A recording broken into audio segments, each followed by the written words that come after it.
All right, hello everyone. It is, well, 6:29 and I will call us to order. And do you mind just scrolling up real quick? Do we have minutes to approve? No minutes to approve anymore, yeah. Thank you, just go back. All right, so public comment, if you wish to address the environmental stewardship board of your public comment, please sign in on the public speaker form before the call to order for this meeting. Public comment is an opportunity to express opinions regarding issues that are not part of public hearings on tonight's agenda. Separate opportunity will be provided for comment. Each speaker is limited to 3 minutes. We expect comments to be civil, disrespectful, or disruptive behavior will not be tolerated. Environmental Stewardship Board is not authorized under the Colorado Open Meetings Law to discuss, comment, or take action at this meeting on any issue raised by public comment that is not part of tonight's agenda. So, do we have anyone signed up? Sorry. So come on up, or wherever you're comfortable, and just say your name. And All right, so Greg is first.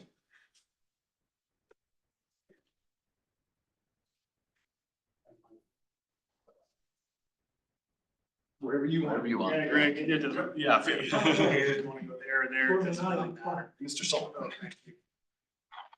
Good evening, board. Tell us your name first. We gotta get to my card one. Oh, okay.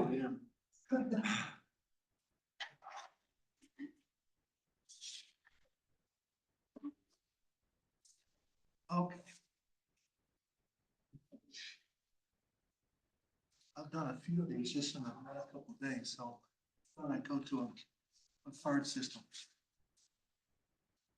Okay, my name is Gregory Sullivan, 7775 South Hill Drive, Littleton. I'm an environmental economist.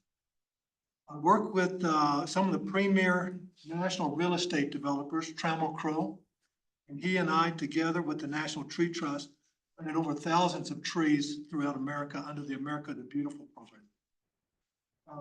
I'm coming today to talk about the development at the Lumen site.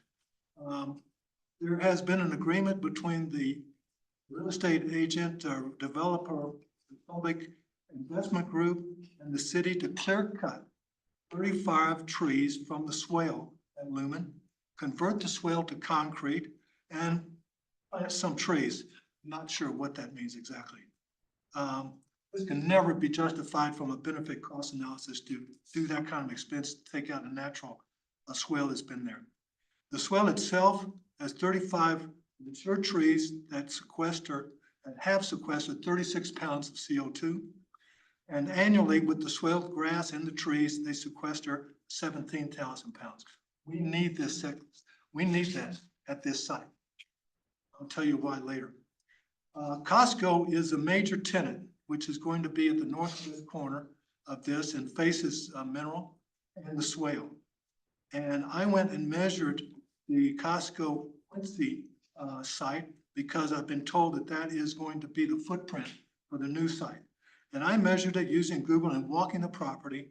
And what I found was that there was 3 acres still, and then I took that map and went over to the Costco Mineral and overlaid it, and then found that with the swale included, there was still 3 acres unaccounted for that could be developed. Okay? So we don't need more parking. There's already probably 800 spaces at the location. So there's just no need for that.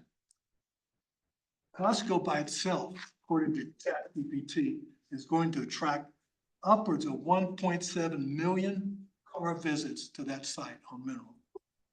We need this. We need the swale. We need the trees. In fact, we need more trees at that site to mitigate what's going to be happening. The developer has ignored, in my opinion, my humble opinion, the developer has ignored Costco's mission, quote, to ensure that the needs of the forest ecosystem and their communities are balanced with conservation of our forest for future generations. Okay? So I'm here tonight to just ask, has the ESB been engaged in this process? Do they know about it? Because things need to happen now. This is an important environmental event. And it's important for the community and for all city MPDs. So, thank you very much. Thank you, Greg. And you're next on the list.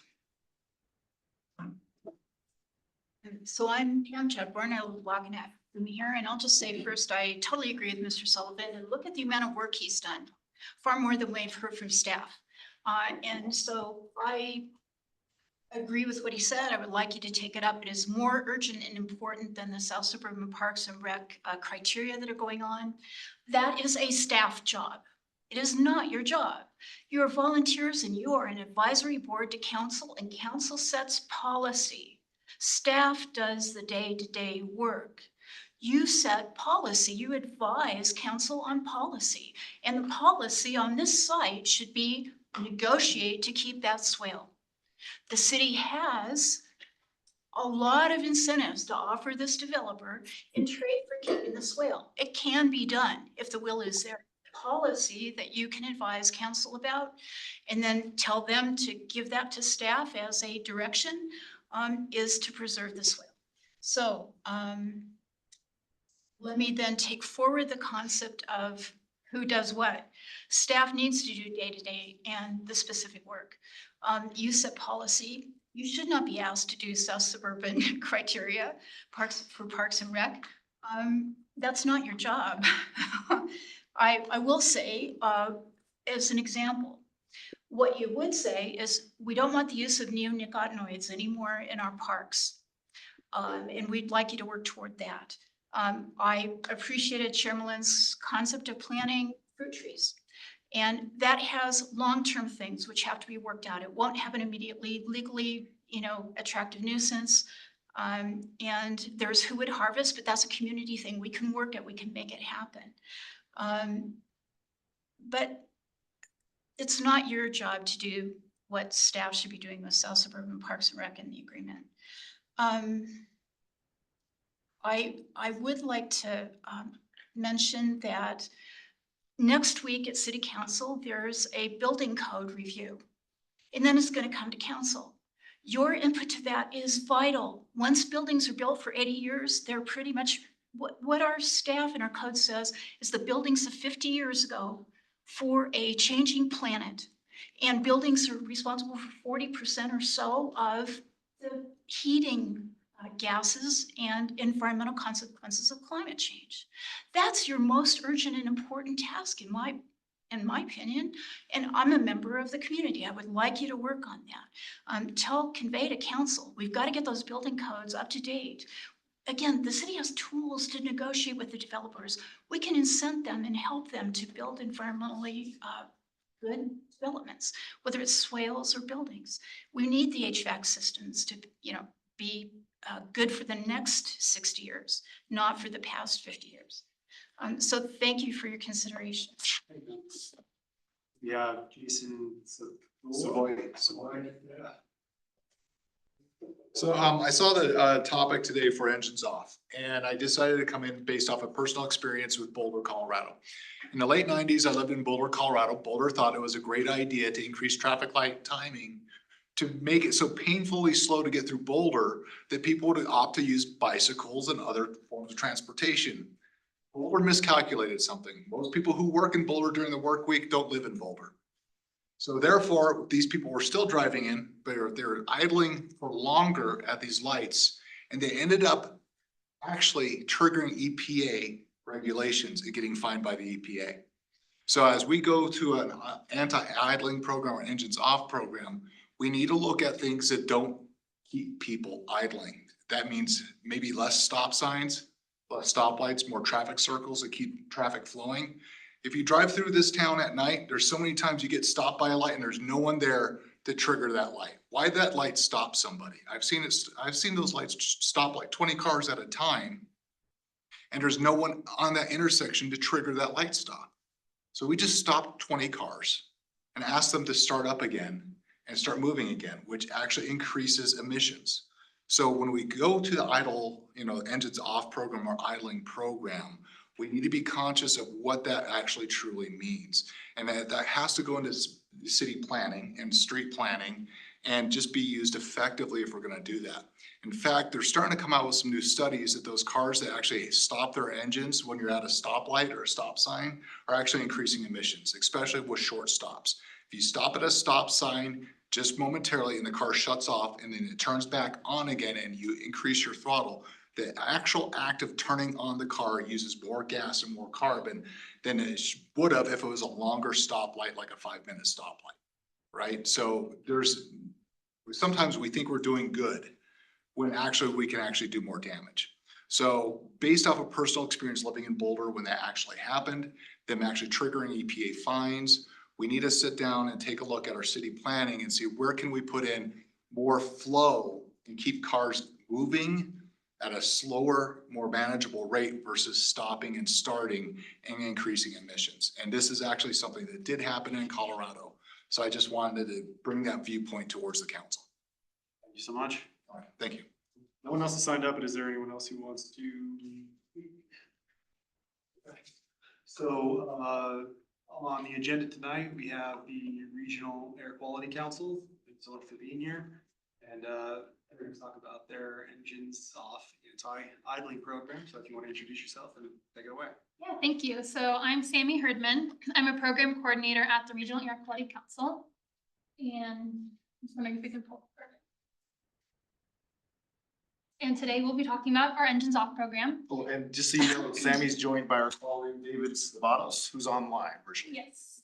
Yes, he's the program director at Regional Air Quality Council, and he'll be here to answer questions if there's any that are relevant to him.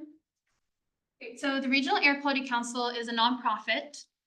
We were designated by the governor to be the region's lead air quality planning agency in the state.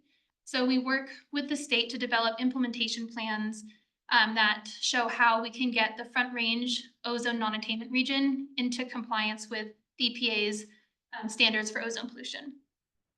In addition to that, we run programs in our 9-county ozone non-attainment region. One of them is CAR, or Clean Air Auto Repair. This program helps people who can't afford to make repairs to their cars to meet emission standards, make those repairs that are necessary. Simple Steps Better Air is our education and outreach program.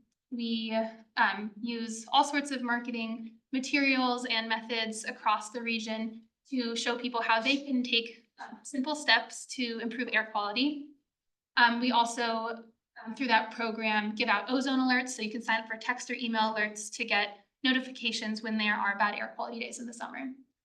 Low Down Pollution is our program to help businesses, individuals, and local governments switch their fossil fuel powered lawn and garden equipment over to electric alternatives by providing grants. And then we have our anti-idling program, or Engines Off. And specifically for this program, we're talking about a vehicle idling when it's parked and only with internal combustion engines. And there are a lot of reasons to focus on idling. So public health is one of them. Idling releases carbon monoxide, particulate matter, ozone precursors like VOCs and NOx, and other harmful pollutants that are bad for respiratory and cardiovascular health. It contributes to climate change. So in just the Front Range ozone non-attainment region, more than 700 million pounds of greenhouse gas emissions are generated just from idling, and that is a well-to-wheel calculation. Cost savings, so idling wastes a lot of money, upwards of $20 billion in fuel each year in the US. And it also creates more maintenance costs because leaving an engine idling for just 10 seconds creates more wear and tear than turning it off and on. And then it's also an environmental justice issue because a lot of large diesel commercial vehicles that idle do so near industry, warehouses, along transportation corridors, and those are disproportionately located in minority and low-income communities. And then another reason we're focusing on vehicle idling is because it provides an opportunity to have a tangible, immediate, and common sense solution to air quality and public health issues, which, you know, and it also has very little opposition. Do you mind pausing for a second, just say a little bit more about the Front Range ozone non-attainment area? I think Yes, yeah, it's good for us all to either know about if we don't, or get a refresher. yeah, happy to. So 9 counties in the Front Range, Larimer and Weld, all the way down to the Denver metro region, are all out of attainment with ozone pollution, meaning that the levels of ozone, ground level ozone pollution are higher than the EPA says are safe, according to the Clean Air Act. Ozone pollution is often called smog. You can't see it, however, it is, you can't smell it, see it, it's just kind of there. It reacts, it's caused by volatile organic compounds and NOx, 2 compounds that come from vehicle emissions, oil and gas, really any fossil fuel powered equipment when they react with UV. So ozone pollution is worse on hot sunny days, especially when it's stagnant, which is why in the summer we call that our ozone season. We have much worse air quality. And ozone pollution causes all sorts of respiratory and cardiovascular issues and asthma, and just generally is unhealthy for a lot of sensitive groups, and on some days can be healthy for anybody. So we recommend on high ozone days that people exercise indoors or in the morning before it has time to build up throughout the day. But it is a big public health threat for our region, and yeah, we need to be brought into compliance with it. Thank you. So our Engines Off program has 3 main components. We are helping electrify food trucks, and we are partnering with schools to reduce idling at school pickup. And then we are reaching out to local governments like we are today. And you can read more at our website about all those programs, enginesoff.com. .org. Good catch. So what can local governments do? We have a couple different recommendations. I'll go into more depth on the last 2 and just kind of go over the first 3 here. So community education campaigns, much like our Engines Off at Schools program and our Simple Steps Better Air program, are a great way to educate the public about why idling is bad for public health and the climate and cost savings. A lot of times people idle just because they're not really thinking about it, and just learning about the negative impacts is enough to drive behavior change. We also would recommend targeting fleet idling. And that's because a lot of times emergency vehicles and construction vehicles, they are exempted from idling laws, and they also need power to operate equipment, whether that's lights or radios or construction machinery. And so that's bad for air quality to have these vehicles idling all the time. It also can be very expensive for when you add up the costs of all the idling for the fleet. So driver education to cut down on unnecessary idling is one way to tackle that. But then also there's anti-idling technology that can cut down on idling while the machinery or equipment is still being powered. So one example of that are battery auxiliary power units, or APUs. These can be attached to the vehicle and just provide an alternative power source, so you can turn off the engine while still operating the machinery or equipment. That has a higher upfront cost, but batteries are getting cheaper and better every year. And then another technology is automatic engine start and stop systems. So those are smaller and they're less expensive, sometimes just around $500 even. They can be attached to a vehicle, and they gauge the battery of the car's or the vehicle's battery, or the energy levels. So it automatically shuts off the engine when the battery is full, and then the battery can power the machinery. And then it'll switch the engine back on when the battery is getting low, so it has time to charge. So the battery won't die. And that can reduce idling by 50 to 70%. And this has been shown to be very cost effective. The Burlington Police Department switched something like 30 police vehicles over to have this automatic engine start-stop system. And they saved $800 in fuel costs per year per vehicle, which more than made back the amount of money they spent on the $500 idle engine automatic start-stop systems. So that's a great resource. And we have a link to a cost-saving calculator that fleet managers can use on our website, and more resources there. Event center planning is another opportunity to do some education, but more targeted. So a lot of venues and stadiums have a lot of tour buses or taxis or other vehicles coming and idling for hours. And so that's a great place to put up signs and maybe work with the venues to do some education. And then talking about local ordinances. So There are a lot of benefits to anti-idling ordinances. One of them is that they provide a public education opportunity. Another is that they can strengthen community anti-idling campaigns. So, for example, for our Engines Off at School program, we run that in Denver, and I'm able to tell parents it's actually illegal to idle for more than 5 minutes. It just provides another compelling fact to have people stop idling. Anti-idling ordinances can also deter first-time or subsequent idling infractions, especially if the fine is high enough. Some considerations here are that anti-idling ordinances should be compliant with state law. The state anti-idling law is a 5-minute limit for commercial diesel vehicles with a gross vehicle weight rating of 14,000 pounds and above. So think large delivery trucks, long-haul vehicles.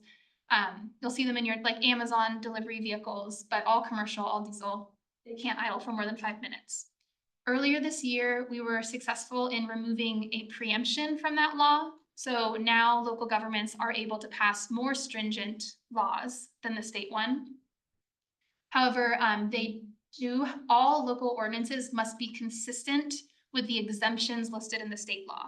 And these exemptions are all common sense, like health and safety measures. So if it's below a certain temperature, you can idle. If you're loading, if you're running equipment, things like that.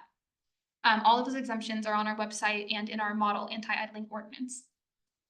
Are there local governments that have adopted the model ordinance? And if so, what's been their experience? Not yet.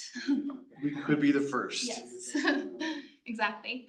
Other considerations are idling, how much time will the law be for and how high will the fines be? So we recommend a 1-minute idling ordinance.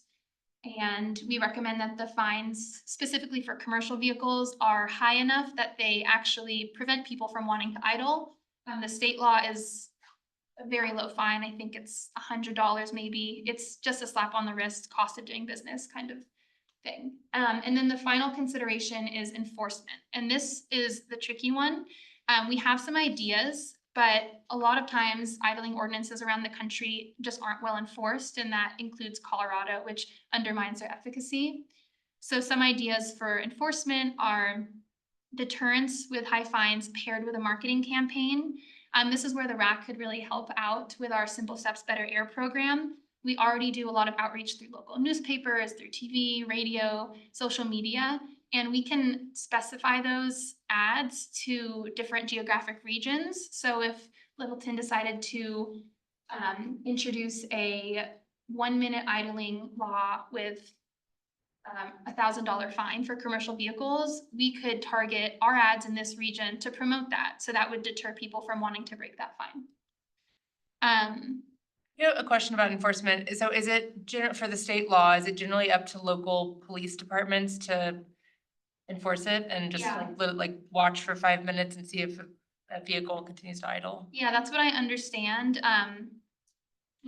I really haven't heard of it being very successful anywhere. And I've even, since we started this program, I've been getting complaints from citizens around the Front Range asking, what can we do if we see people idling at the same place every day, or at this warehouse, these vehicles are idling every day.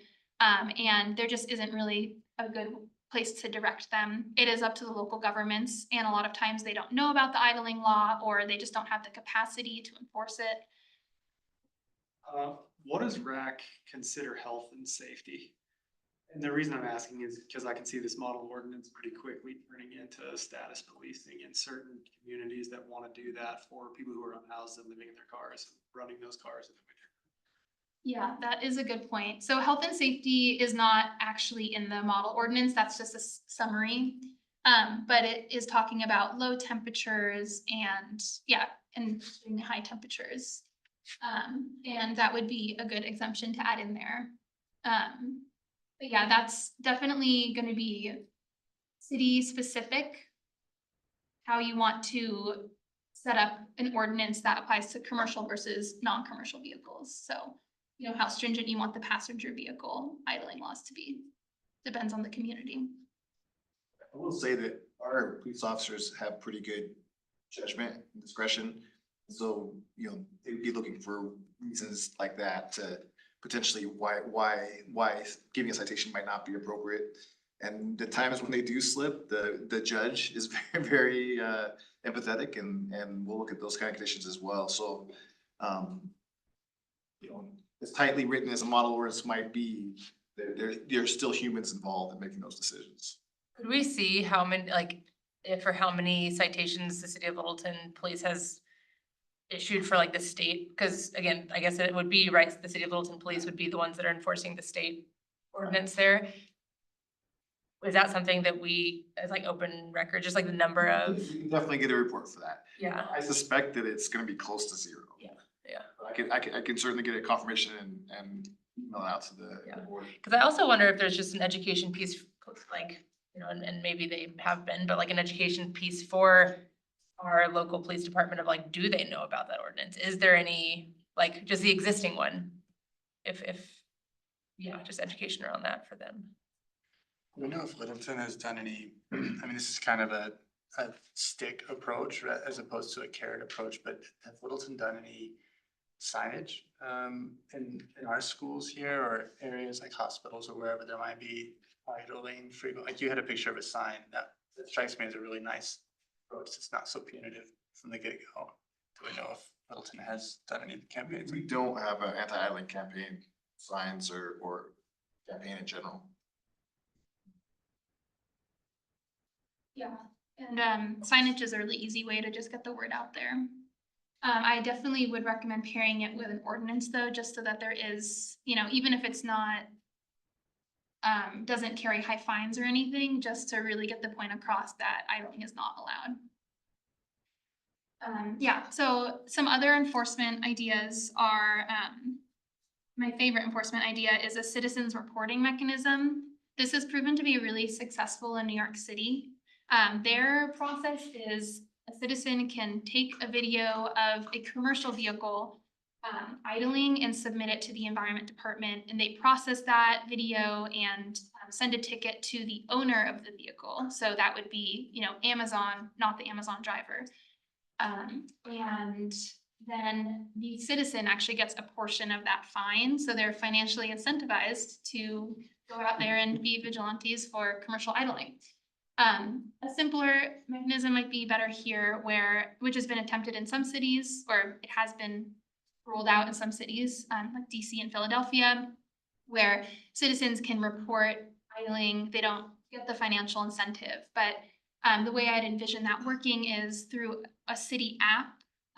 I know a lot of cities already have apps where they can put in noise complaints or public health code violations, and then those are checked out later. That could work for idling, either by citizens being able to send in videos of from a commercial vehicle idling, and then those people could get ticketed later, or if there are citizens who see repeat offenders, which is not uncommon, you know, every day at the same time this person is idling for an hour, they could submit a complaint about that, and then an officer could come and deal with that. So those are just some ideas, but I would love to hear your thoughts on enforcement, what you think might be possible for the city, if any of those seem possible. I mean, Littleton has C-Click Fix, which is like our app, so it sounds similar to what you're talking about, and I'm sure I don't know if like what the video capacity is for uploading, but that's where, you know, you can report holes and light timing and all that kind of stuff. So if it could be theoretically worked into something like that. Yeah, that would be, kind of exactly the idea. And then if, you know, videos are something you'd want to do so that people can get tickets in the mail, then maybe an online, just a browser or something like that. But yeah, there are some other cities that have done this, so there's models to work off of, which is nice. Would you say the cities were New York and? New York has the most complicated one with the fine structure and everything, but DC and Philadelphia.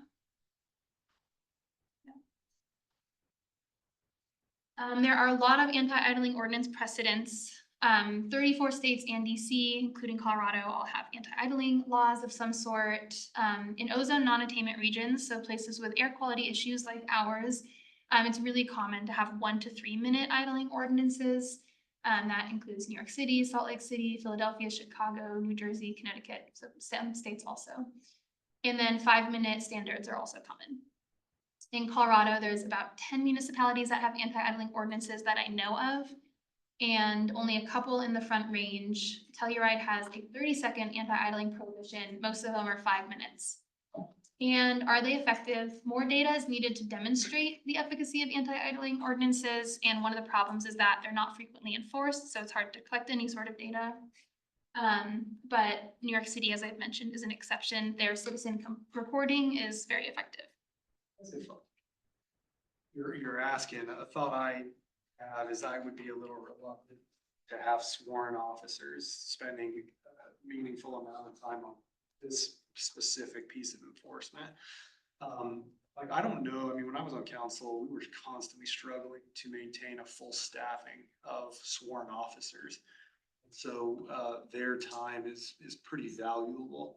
I wonder if that's still the situation, and, I know we have a sort of a volunteer police force, which is kind of cool. I'm sure. If that group or some other group besides the sworn officers might be able to devote time to this type of thing. Yeah, I appreciate that recognition. You know, our police department is fully deployed. And so, you know, adding a new emphasis or program would take away from something else that's being done by police currently. There's you know, a similar demand for just traffic enforcement, increased traffic enforcement. And even that is really hard to do because again, they're fully employed police force. So to really see a dedicated amount of time to any kind of emphasis program would likely require you know, look at other priorities and say, what would you like them to do less of, or do, you know, to make time for this? New York City arrangement sounds pretty interesting, where it's paid tattletaling. I mean, it sounds effective. And that way you're not really involving sports nearly as much. It's just sort of automatic. And so is it staff just verifying like the videos that are? Yeah, well, they actually have to go through the court system, so they do have a lot of staff dedicated to this program in their Department of the Environment, and and then they work through the judicial system to have the fines processed. So it is. Capacity would be the same thing with our prosecuting attorney and our judge and our court staff. But that's why I wonder if there is a way to kind of either ticket or enforce this maybe just with, you know, non-financial means through the ways that you might also process other public health code violations or noise complaints. Like, if the process for that is pretty effective, then could it be copied for idling? Like, how are noise complaints processed? Code compliance staff. Just gonna say code compliance is at least a more cost-effective, if not functional way to go about this, because it does kind of fall into that purview of public nuisance and not immediately dangerous to life and health kind of change issues. So as an idea. What's their capacity look like? We have So we get a lot of bang for our buck when it comes to tax dollars. We have a very efficient team, and code enforcement is probably one of our most program teams. We want them to be proactive, and we're still trying to get to that point. But at this point, we still require a lot of grace when it comes to that program. It's still maturing very much in its development. we have doubled the size of the department 3 last year. So they're for eight. compliance, there's not a financial component if someone violates code? There can be, Yeah. but. They can get a the- fine? The goal is voluntary compliance, and so Right. we're like 98% voluntary compliance, which is fantastic. But yeah, there Is could that be. basically sending a warning letter saying, hey, you're out of Yeah, compliance? first we go up and approach them and talk to them, yeah. Yeah. Then a warning letter, and then a fine, and Okay, so it's like a little 3-step kind of, multiple, yeah. Has there been any outreach from your organization with the county as far as marketing? There's a bottleneck when people register vehicles. I wonder if you're putting anti-idling signs up at like the DMV, or it'd be cool if there was a license plate, like, idling. The license Oh, plate that's register. oh yeah. You can do that. It could rhyme with something. I guarantee there's a fun rhyme somebody could find. They're not getting fined idling with that license plate though. that? As long as that license plate doesn't get fined idling. Yeah, we're gonna run it. Electric cars only. Bad luck. Yeah. I guess my hesitation is the enforcement piece. If we already have a state ordinance we're not enforcing, what would make us expect that there would be any difference if we had a more stringent local ordinance? And can we look into, some of the educational aspects and why, and the enforcement piece as to why, is the police force even aware of this? I mean, there's a lot of state laws out there that aren't enforced. I'd want to make sure if we were gonna try to look at something locally that, there's actually gonna be backup to it and it's not just gonna be ink on paper. I would say too, along those same lines, that I think you'd have to start with some type of education and persuasion campaign before you actually started enforcement, because I can think of a lot of people in this community who, if they got fined, like warming up a car in the winter time, are gonna come straight to council and are gonna start fielding candidates. And I promise it will happen. And you don't want to create resentment, right? You want to create Positive behavior. compliance. Yeah, that makes sense. And I do think education is an important part of this program, no matter what path you pursue. I will say for the state law, it's hard to enforce because it's a 5-minute idling ordinance. So you really have to sit there and watch a vehicle for 5 minutes. There was and- certain types of vehicles, right? It was like over 14,000 Yeah, pounds. commercial diesel vehicles, with a gross vehicle weight rating of 14,000 pounds and above. So it's narrowly applied and it's difficult to enforce. And there isn't a lot of incentive for people to follow it, because if you are a commercial vehicle, then likely that small fine is, even if you got the fine, it probably wouldn't deter you. So it just could use a lot of improvement. And I think the act of passing a local ordinance and doing an awareness campaign alongside that, I think that's the most effective way to, educate residents. I have a question that's in a little different direction. So I've seen educational materials from Dr. Cog on air quality. How does your organization work with Dr. Cog? How does that shake out? Yeah, so we actually, our funding for our mobile sources programs comes through Dr. Cog, through a set aside for their transportation improvement plan. So they are aware of our programs, support our programs, but we do function independently from them. Got it, thanks. So we'll move on to drive-throughs.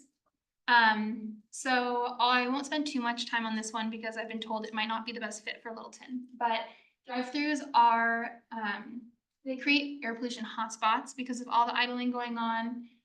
In addition to that, they cause congestion and they are associated with higher incidence of collisions with cars, bicyclists, and pedestrians, and they aren't conducive to walkable cities. So there's a lot of reasons why drive-throughs are not great. And that's why some cities are banning new drive-throughs, so changing their zoning codes.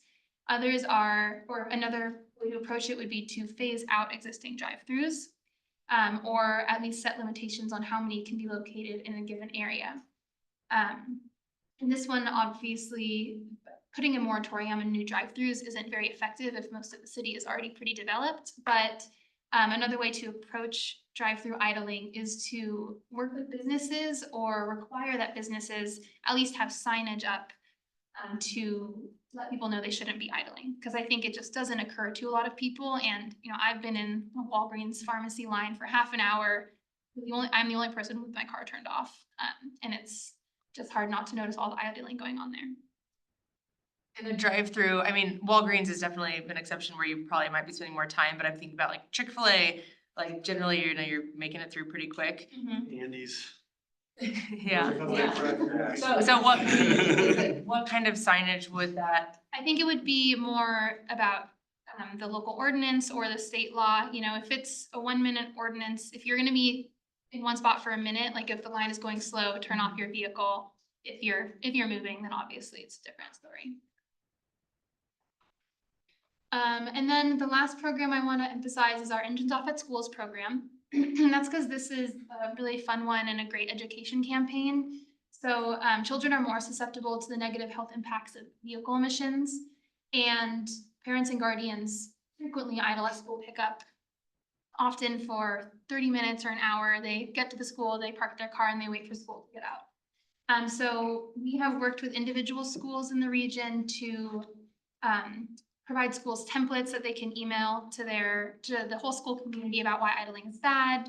We've had parents sign pledges saying they won't idle, and then we've helped facilitate these sign competitions where students design signs.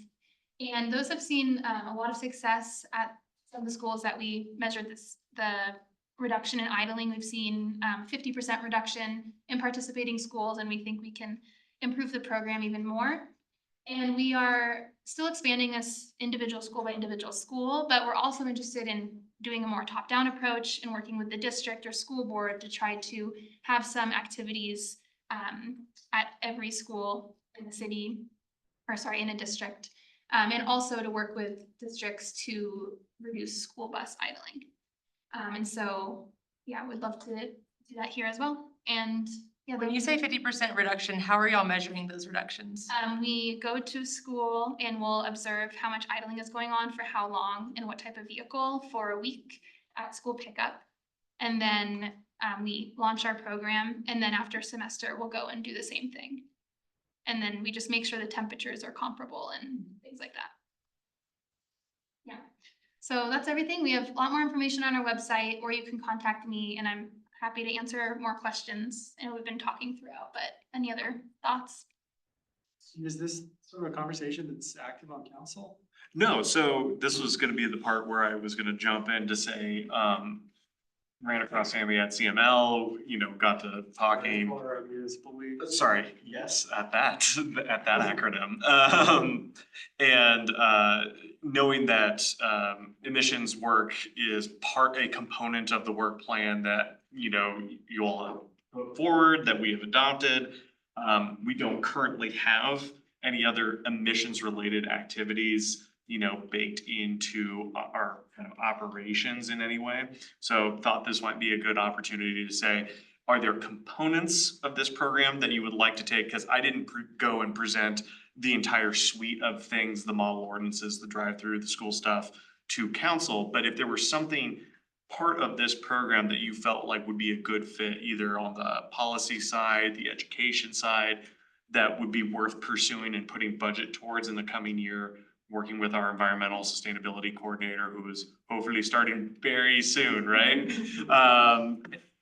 I think that we would entertain that option. I would say, take it, reflect on what specifically you'd be interested in pursuing, essentially make that proposal to council, and I bring it forth and, and as you could tell, advocate on your behalf to say we should adopt it and put some numbers towards it in the coming year. So that was my intention of having it brought before you prior to it hitting council. What's the timeframe you would be really interested in presenting? No. Well, skipping ahead to my announcements, we're doing our budget discussion this weekend. So, this may not be something where we dedicate a serious amount of funds, but if there were policy crafting or ordinance crafting that could happen over the coming year, and then seek to find a budget line item that would fit it in the coming fiscal. But no particular, other than the fact that our ozone non-attainment is truly hurting us real bad in this region. In fact, like the numbers are getting suspiciously worse, and Polis and a lot of the other Western Governors Associations are looking at trying to essentially get EPA to jump in on special studies around how bad it is getting and why, because it's unusual. And so it's timely in terms of what is kind of germane to the Front Range communities at this point. Also, there is theoretically, potentially, grant funding associated. So if we were to embark on some of these activities, funding could follow policy, funding could follow activity, and not necessarily even the other way around. So Is that grant funding through the Regional Air Quality Council? or through the, We have money for marketing, definitely. There are simple steps about our air program, that we can, focus on specific ads here. And then there is, I don't wanna promise more than. Right, sorry, I was not trying to back you into a corner about promising grant funds out there that may or may not exist, but Yeah. there could potentially be some grant funding through the RAC. Occasionally, they do run, singular isolated grant programs focused on particular areas. So the advantage here is that this is a new program for everybody, and if we were to move on it sooner, we could potentially line ourselves up for funding sooner than others. How new is this program? Engines Off program started this year, but it's a revitalization of a program that happened in coordination with the state about 15 years ago. I guess let's have some discussion. And I have some thoughts, I'll just dive right in. I think as a board, we're in this kind of liminal moment where we've done our action plan. We're still waiting for a sustainability coordinator and conversation about top line priorities. And, we talked in the past about waiting for specific guidance from council and then having more in-depth conversations about individual initiatives as far as budget opportunities, budget constraints, and bringing very specific recommendations to council for implementation. And I would be reluctant to dive in on what's an important, I think kind of relatively niche initiative in the anti-idling campaign when we're waiting to see what might be sort of bigger fish for us to fry. Nonetheless, I think it's super important to learn about this. So that's one thought. A second thought is I would be super reluctant to recommend that we adopt a model ordinance until one, that status policing question is definitively resolved. But also, I just think it's not the right approach, right? I think for Littleton, it does have the opportunity to create resentments that council would start to feel. And I think it would just be more fun to make it fun, right? To do a sort of fun marketing persuasion campaign, to sort of do the right thing with a smile on your face type of campaign. That just, my gut tells me that's a better fit for Littleton, especially as I look at that, little kids drawing about like let's have lungs, like you just start postering that around Littleton, that like people will react to that in the positive way that you want. I also think that there's not an obvious kind of enforcement mechanism for Littleton. I mean, we talked about why it would be difficult with sworn officers. We talked about why the volunteer reports would be difficult, and code compliance has our hands full too.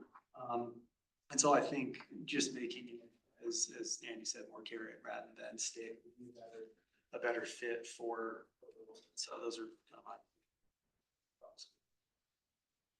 And are codes always set through ordinances? Because could there still be some sort of code that sets a idling limitation without necessarily setting fines so that it's not so much of a stick? Yeah, I mean, we could draft whatever ordinance as a community that we want, as long as council adopts it. I mean, it could say, this is the law, but we're not gonna fine you for it.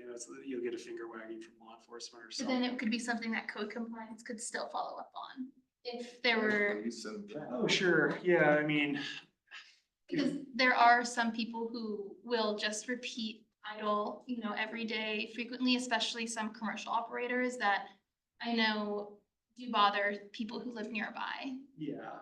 And so having some sort of recourse, I think is a good idea, even Yeah. if the primary focus is on education and keeping it fun. Other than a financial disincentive, I mean, I don't know, that's kind of the go-to. So, and you can imagine, certain types of citizens pretty quickly recognizing that there's no actual penalty and just saying, I'm not gonna follow it. We ran into a similar thing when I was on council with fireworks. And basically, we have laws that are completely unenforceable, and everyone started to know it, and it created problems, right? People using fire, maybe it's kind of the same thing. If you don't have an actual enforcement mechanism, why go down the enforcement route? Why not choose a different tack? as far as just persuasion. Would there be any access to some of those RAC marketing grant funds without an actual enforcement mechanism model ordinance? To clarify, so the Engines Off program does have funding that we can use within some loosely defined parameters around marketing and helping get these programs up and running for local governments. We don't have any set plans for like a grant program or anything. It kind of is something that we would think about down the line. There's just so many things in life where you want to do the right thing, but you're not even thinking about it, right? There's so many people in our community who are idling. And if someone informed them that that's a bad thing, they say, oh geez, I'm sorry. I'll quit idling. Mhm. It could be this, this sort of 80-20 rule, right? You could get a lot of progress just by reminding people to think about their idling, right? And that might be enough for a community right now. I'm imagining like a recommendation memo of sorts that encourages the council to go after a marketing campaign, but then also the other thing that I don't want to forget about is the kind of anti-idling technology for fleets, because I think we could encourage the city of Littleton to look into grant funding for the anti-idling technology for like city-owned vehicles. I would be curious to hear from RAC about the economics of that transition, because I'd rather just see the city fleet electrified. And certainly we don't manage a lot of open space, but to the extent we do, our lawnmowers and things like that, as well as the fleet, just electrified rather than what sounds like a sort of compromise position of what we talked about. Yeah. $500 per vehicle versus an entire replacement, I feel like in the same recommendation memo, we could say like, our electrifying as our first choice, however, understanding the financial constraints associated with that, we recommend any non-electrified vehicles, towards the anti-idling tech. It's a good interim measure before you can find the funds to electrify an entire fleet, especially because I know that some police fleets are not eager to switch to electric vehicles. And the reason that we are even focusing on anti-idling, which in itself is, an interim measure before everything is electrified, is because the ozone pollution problem is quite immediate. We need to submit state implementation plans to the EPA every 4 years, telling how we can get the region into attainment. And, more to the point, our public health is suffering because the air quality is bad now. And so these interim measures, especially when they pay themselves back within the year, like a lot of the engine start and stop technology, does make sense, in my opinion. Is this too far in the weeds? Is there a question among stakeholders who are sort of interfacing with EPA about why are you asking us to do it? Like, come in and be the EPA. Like, what do you want? Like, go enforce. Like, Yeah, they change. You're bigger than us. Go do it. they do have, I don't know, I'm not the most technical at the RAC about this, but,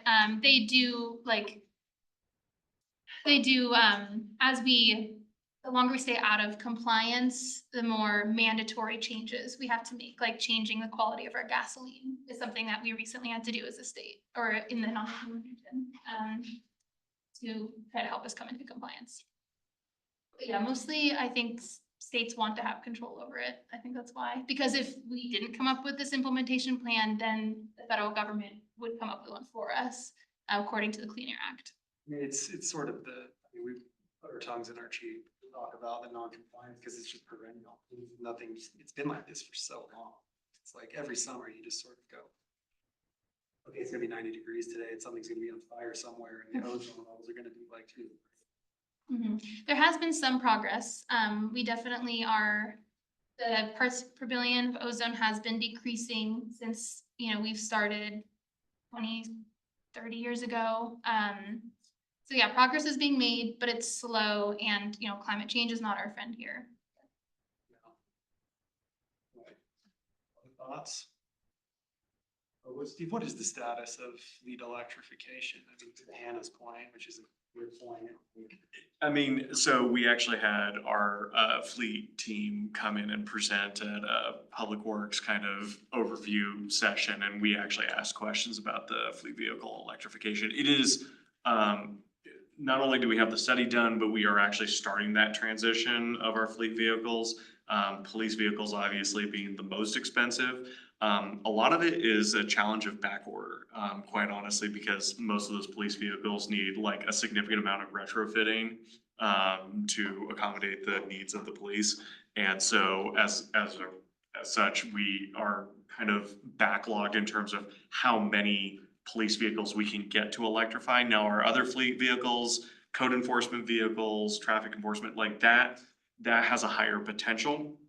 We are starting to run into the capacity problem at our facility to actually charge. Like, we just do not have, and this will go to a larger conversation, which I'll allude to later about facilities planning for the 40, 50-year timeline.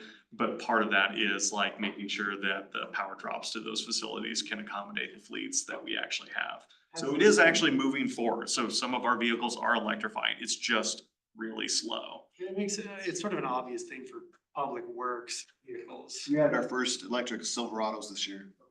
I'm just thinking, has the police department voiced any reluctance on sort of technical or logistic grounds to fleet electrification? Like, hey, we're on patrol and we can go get more gas, but we can't stop for to recharge patrol vehicles. I mean, obviously the concern with like longevity of a patrol of like their shifts was initially a concern. Now, a lot of that is being mitigated by the new technology, new battery technology. Battery tech has improved to the extent to where that's kind of a mitigated concern at this stage. So honestly, the biggest, I'll say it's not pushback, but the biggest like bottleneck or constraint really is coming from the public works side and managing the fleet and like managing the equipment and, you know, servicing those vehicles like that. I think, I don't know, that might be a step over, but like, I think that's kind of where the bottleneck is rather than the disposition of our officers to move in that direction. Because quite honestly, you get, you know,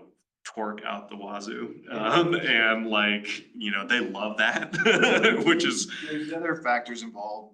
You know, police cars have a much higher instance of traffic accidents than other fleet vehicles. Yeah. And so like the Tahoe has very sturdy vehicles. We've standardized on the Tahoe. And so the Tahoe is not electrified yet, right? So when you look at which electric vehicle is gonna replace this, if it's a Ford, that's a unibody and it doesn't handle an accident really well. You know, total loss when, you know, on a Tahoe would be, you know, maybe $6,000 or $7,000. So there's a lot of factors that go into deciding that, and so user preference is merely one of them, right? But we do see a path forward for electrification for all of our vehicles, and we're getting there. You know, we move at a glacial pace sometimes, but I think we're up to 10 vehicles, and this is a relatively small city and a relatively small fleet, and so we're actually making significant progress compared to some of our larger counterparts. You'll see our fleet vehicle fund too, it also got kind of ran to the just nothing basically. So we're trying to rebuild the capital in our fleet vehicle fund to allow for that changeover, but it's a higher amount of capital. And we're starting from a further back position than we ever have in the city's history too. Sorry. Does that fund include like cover charging stations? Cause that strikes me as a fairly significant. It doesn't, that's just like the body itself, and to your point again, that kind of all comes back to the facilities, the maintenance, and charging infrastructure to support them. But, and to your point earlier, like about interim measures, we were talking about, like, it's, you know, again, not knowing the specifics of it or not knowing how our police chief would love or not love them. I mean, it's an interesting interim option that doesn't seem, I don't think it detracts necessarily from the electrification process. I think that's actually moving forward, but the speed at which it's going is just constrained by a whole lot of other things that we don't have a lot of control over, unfortunately.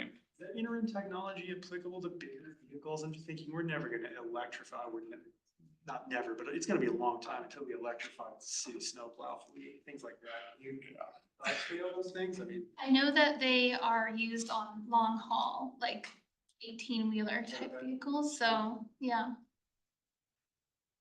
That I'd be really interested in, the board. To that point, someone mentioned earlier, if we could just stop our city fleet from idling, that might be progress. And we don't have an anti-idling rule in place for our city fleet. And so, again, the snowplow, you know, it's also a dump truck and it's used throughout the year. And so, you know, just creating a internal city policy, you know, and we may do that without any action, but you know, that could be something that this board recommends too. That's super interesting. That's an easy fix. Yeah. That's like a 30-minute training. Personnel rule. Do you know anything about local governments doing that? I have heard of it. I think the problem is that, a lot of police vehicles idle because they want to have their equipment on, Sure. specifically for police, but that definitely I think is a good route to go for maybe other vehicles that don't need to be idling. So that's something that we could help with as well, because there's policies online that, EPA recommends and that we've kind of updated, things like that. I wonder with outside of city, there's almost like two different branches. There's just the general population versus commercial vehicles. And I'm wondering if we couldn't address them separately. The commercial vehicles is more of a see, click, fix kind of thing where it's code enforcement, because hopefully it's not happening as often. And then with individuals, you know, at pickup, that's more of an education that we get. I don't know, the volunteer people or the schools or, you know, places like that to just distribute flyers of every once or twice a semester to everybody who's in the pickup line. So it's not mean there, but it's got more teeth when it's, you know, businesses. You know, one thing that this board could, you know, decide is whether or not this is worthy conversation for council to have, right? And so without, you know, picking out the details, you could say, hey, council, we think you should assign staff to come to you with proposals with details and defend them or, you know, explain them, and then you guys can decide on the details, you know? Or to Chair Malin's point earlier, you can wait and see what other priorities you want to work on and where you want to spend your influence, you know? I think for the city fleet, does seem like a quick, easy thing. Feel like an Do y'all have data on the types of, like, the biggest offenders for idling or areas? Like, it sounds like school zones, but like from percentage wise, I don't know if there's been studies done on, you know, is it the Amazon drivers? Is it school zones? Like, who should we be targeting the most to try to? Yeah, I think, well, there's data about how often public fleets are idling. Police cars, actually 60% of their runtime is idling usually. And then, yeah, near industrial facility, I mean, places you'd expect, like where are vehicles unloading and loading or waiting to unload or unload behind grocery stores, in industrial areas, by warehouses.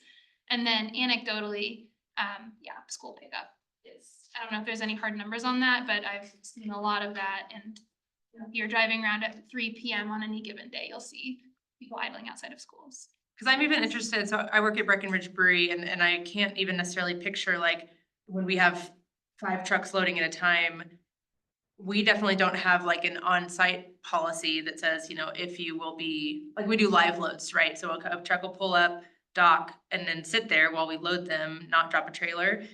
And so I'm curious if there's some kind of, like, even just educating companies around, you know, if you have trucks loading and you're doing live loads or anything like that, make sure that, you know, you're not idling for more than 5 minutes, even that, just that education of the state. Yeah, ordinance. and that's definitely something we've thought about and are interested in. I think we had thought that creating an ordinance that applies to these commercial vehicles, like to your point, really just focusing on commercial, that would be an easier way to spread the word than trying to communicate with each individual company. So doing just, can't do it anymore for more than, you know, this many minutes. Get the word out. I was gonna say, I think even have like reaching out to companies, so I'm already picturing like talking to my company and saying, we need to put a sign up that says, you know, you can't idle for more than 5 minutes. Like, I don't think I was aware of this ordinance. I feel like I should have been, but I wasn't. And so having that to where, you know, we don't know the truck drivers that come generally. We don't have like a consistent drivers that come. So it's 20 different new drivers every day that are showing up, and a sign that says, hey, you can't idle for more than 5 minutes, or even educating our warehouse staff to say, hey, make sure when they pull up, you let them know they can't idle for more than 5 Like minutes. reverse mirror sign on the back of the. Yeah, we have lots of other, you know, rules when they pull No up. idling zone, yeah. Yeah. Yeah, no, it's a good idea. I think, definitely worth looking into. I think companies that care about their footprint will be interested in enforcing that on their site locally. Yeah. There's loads of warehouses around. I mean, Yeah. Especially at the extremities of the city, the new warehouses, like just putting signs up, I feel like could be helpful. Like you said, it's not always the same drivers, so. To your point, they are, it's not like our city is so big and that our commercial and industrial areas are so vast that you couldn't have some targeted kind of placement of these things, awareness, like do a year of an awareness campaign. Even if it is like adopting a more strict ordinance or even just getting folks to comply with the current state statute, you know? So, you know. Sammy, can you remind me, the school's program you talked about earlier, is that independent of any ordinance? That's just sort of like an educational campaign? What do people think about that? Like engaging the school district around idling around school, but no like hard enforcement? Think of all the people who are ready to comply with a sort of no idling rule. It's people, parents picking up their little kids at drop off, like. Yeah. Easy still, you don't want your Yeah. kid second to. It's health. Yeah. It's health for everyone, but especially I think the acute. hardest part is who's gonna do that?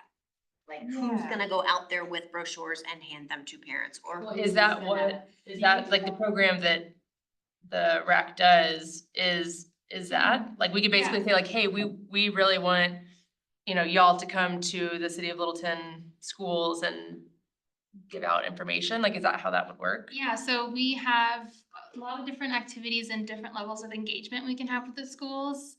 The simplest one is we have these templates online that schools can just copy and paste into the email newsletters they already send out every week to the parents and guardians.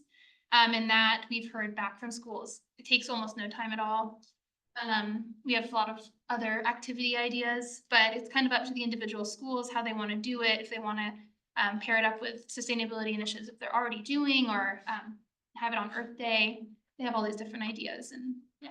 School buses are yellow for a lot of safety reasons, but they're like the only buses that don't advertise. And if you like hung a banner on a couple of these school buses, you know, kids have lungs, don't idle during pickup, like so many people would see it and so many people would respond to it. We could put campaign posters on our dump trucks, our.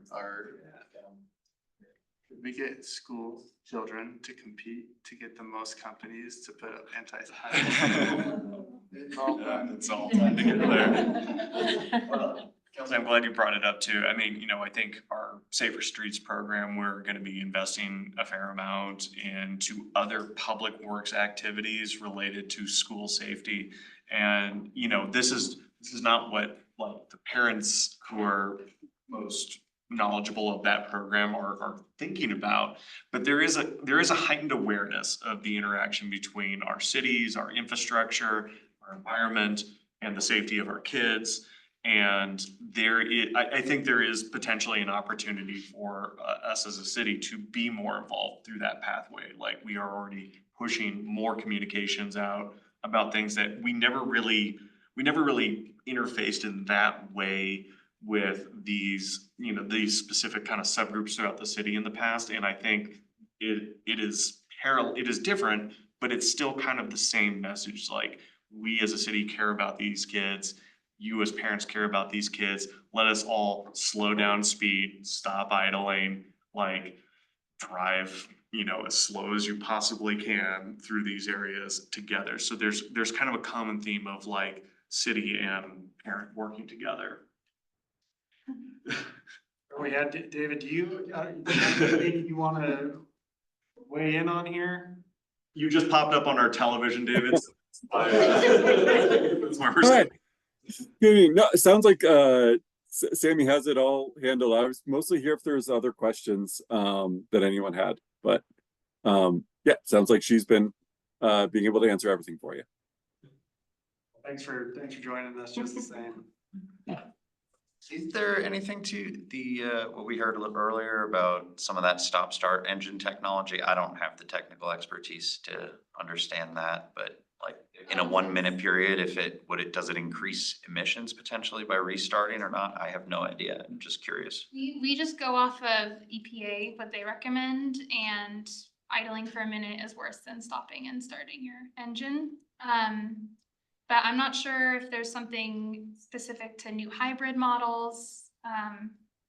Technology is pretty instant. Like I was walking across the street with my kids on the way to school. I think it was maybe a Ford Explorer stopped to let us go by, and in that amount of time, like 10 seconds, it turned off and turned back on. Yeah. I don't know if that's worse or better. Yeah, I don't know. I know wear and tear is worse at a 10-second, for 10 seconds of idling. So maybe it's similar margin to that.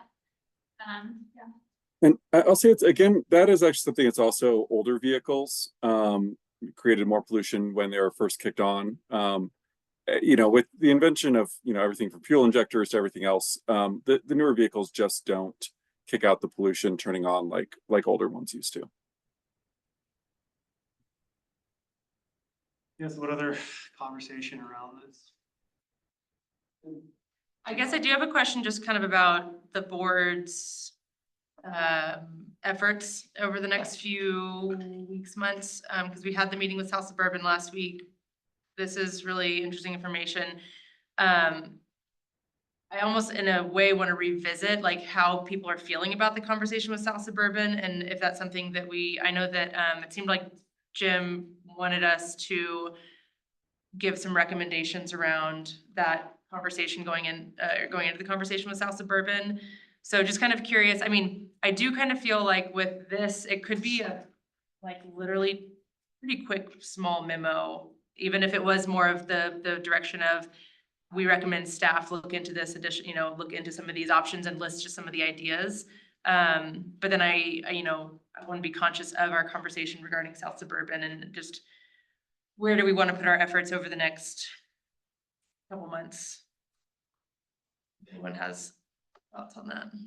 That was gonna be the question posed to you, right? And so I don't wanna be the one here saying you have to do this, because I am, again, just one person. If council does have environmental projects that come up and we are seeking your feedback and guidance on, we'll bring them to you.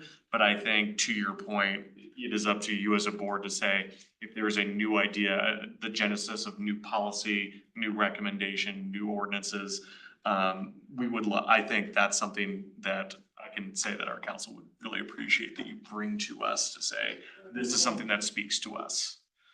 Yeah, but we want a yes vote. And Yeah. that's why we want your guidance from council on what to work on.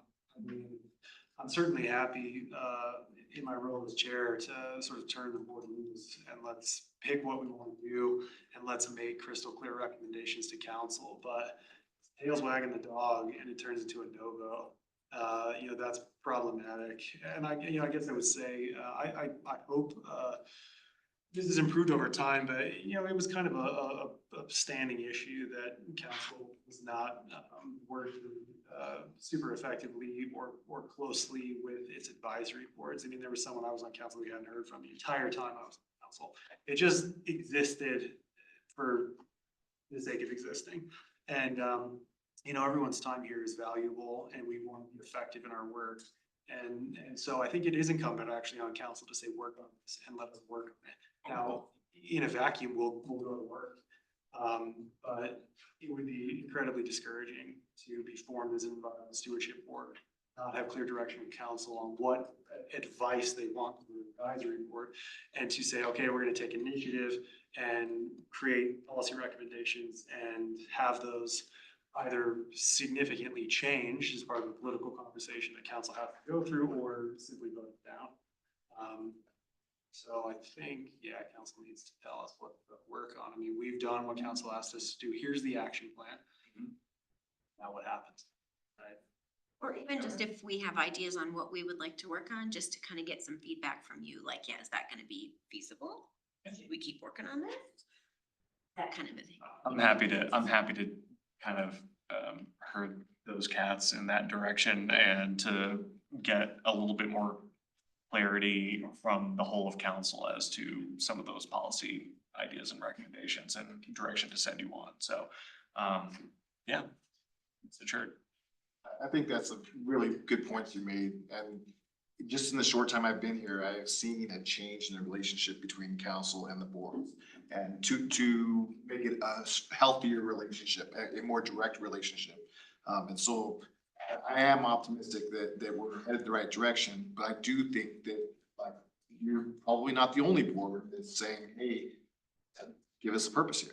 I think a lot of the relationship should be council gives guidance to the advisory boards. Those boards go and do really good policy recommendation work specific, plug and play policy work, and council runs it up, done, right? And saves themselves the bandwidth for working on stuff that isn't in the wheelhouse of any specific advisory board. But that's not how it always goes, you know. I hate to always be harkening back to my experience on council, but we have a planning commission and they would go and do the policy work. In sort of the absence of clear recommendations from council, just planning commission stuff would come up and they go to work on it, and then it'd come to council and council would like mangle the thing or vote it down or whatever, and it's like, what's planning commission?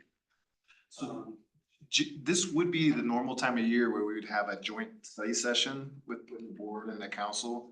This year, because we delivered the product in April, that kind of checked the box of having a joint session together. I think that this question that you're bringing up is actually more broad than just this board. And so it might be worthy of a study session just for the council to talk about, you know, how do we want to do this? How do we want to do this? And so, you know, Mayor Pro Tem can, you know, decide if that's, you know, what, you know, how he wants to go forward. But I like this feedback. We can certainly bring it and see what we can generate from it. Well, and I think the timing is right. We finished our action plan. Got new members. We did an important thing in meeting with South Suburban. This is, I think, an important topic. We have a sustainability coordinator coming on now. Like, let's, get a recommendation and just work on it. And what does the board think? We can just take initiative. I agree with some things, but I also think that our mission is relatively clear in what we owe to the public in a sense, like in our community. And so like I don't necessarily always feel the need to get council sign off in writing like a one-page memo. Like I do think there needs to be thoughtful consideration into what goes into that. So I'm not saying it's just like a quick, easy and done thing. But I also don't think it takes that much effort to write a paragraph that says, we think council needs to look into, you know, this or have staff look into anti-idling, you know, et cetera. Like, and we're not necessarily saying that we think this is what should happen, but that additional studies should be done on this internally within the city. I don't think that takes very much effort. Like, I feel pretty energized by this, and like, I could probably pound out a memo in like tonight. That would obviously then have to be collaborative, but I don't feel the need to wait for council to tell me what to do. It feels too circular. For some things, I think. For some things, for sure. And I'm not saying that we also don't ask for that feedback from council. I think that's needed as well, but I also don't feel the need to like wait any like. Yeah, I guess just to the specific example of tonight's presentation, we've unearthed in just an hour and 10 minutes some complexities and some considerations. And, you know, what's a memo going to do other than put the bug in council's ear? What I sort of expect from the board is plug and play policy recommendations. A yes vote makes this initiative reality. If we just say, we're interested in council considering anti-idling policy, go ahead, council. Then all the staff work remains to be done, all the political foundation laying remains to be done, and I don't know that we've been as effective as we might be. I'm not saying that we don't do a thing like that. If it's, you know, I think we should have work that is high priority, and it's fine on the margins to be sending memos and so on, like, hey, I'll also be considering this. But I don't think we should have the expectation that if we send a one-page memo up to council, that it changes anything at all. All the work remains to be done. It may not, but a bug in the ear of council, I feel like, is better than us continuing to wait for them to tell us something. Because you're right, a memo is not necessarily gonna mean that action is taken, but it does at least put it at the forefront and put it in front of council and theoretically anyone who is attending a council meeting as well. What do you think, Steve? Yeah, not to split the baby, but like, and you're both bringing up good points in terms of like how that process should go.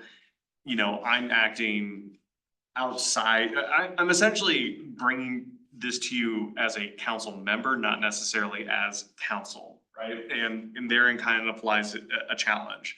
But I also want to make sure that the projects that you're working on, like, that you feel excited, that they match your priorities, they match your capacity to invest time, effort, and thought into, or if there are other opportunities that you would rather pursue.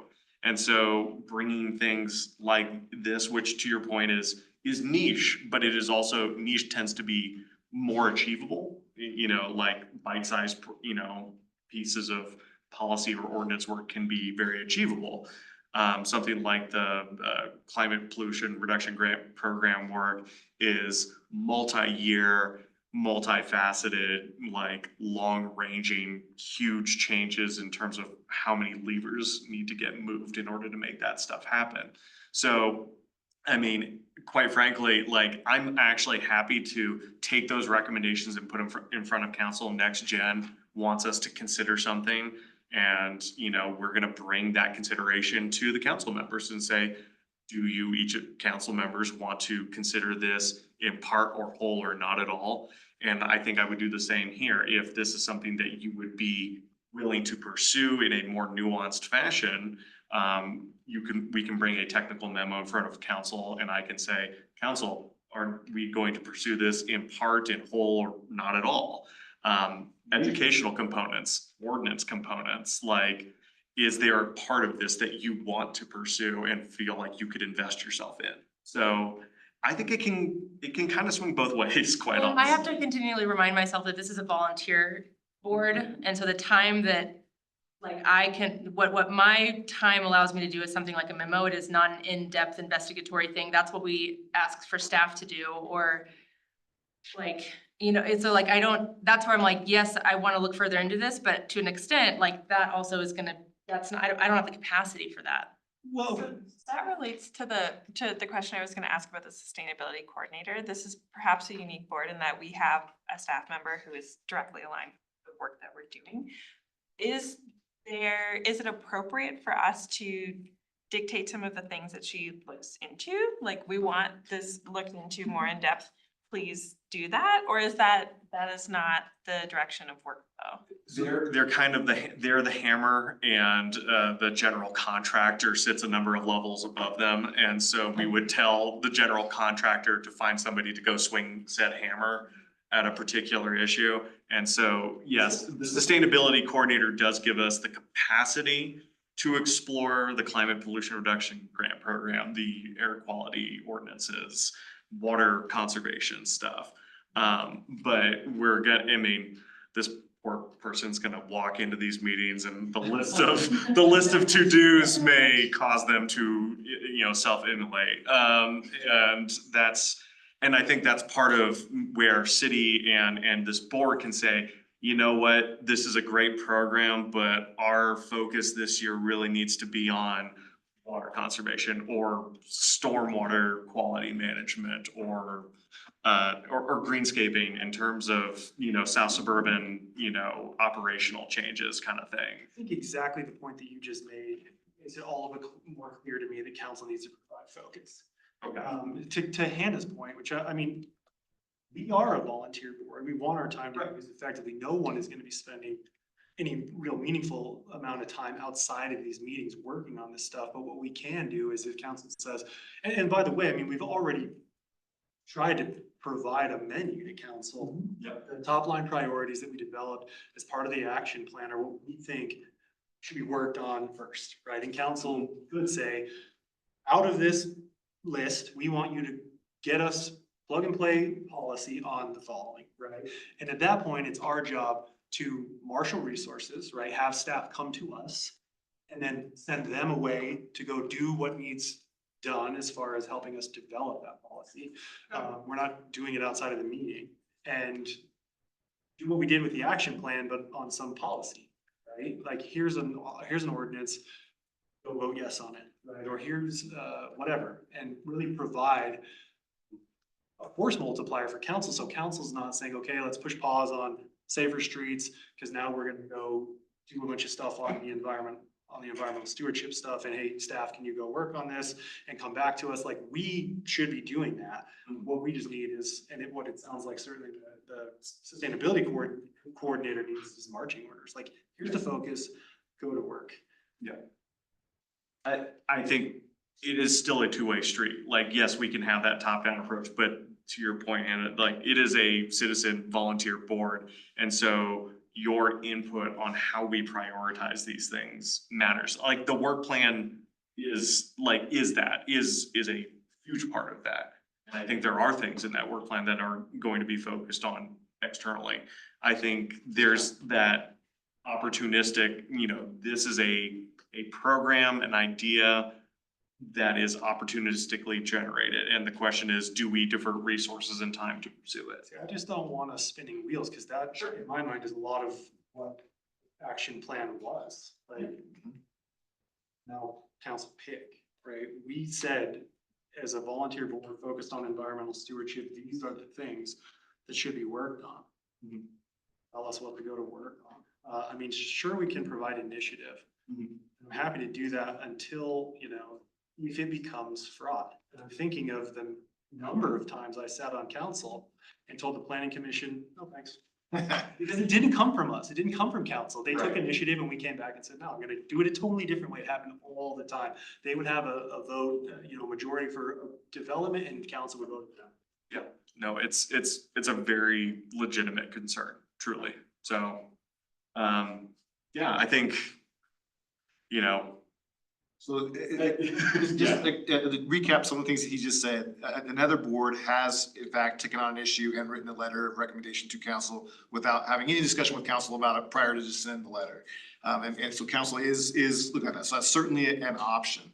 And then he talked about how he brought this here as a single individual as opposed to representing the council.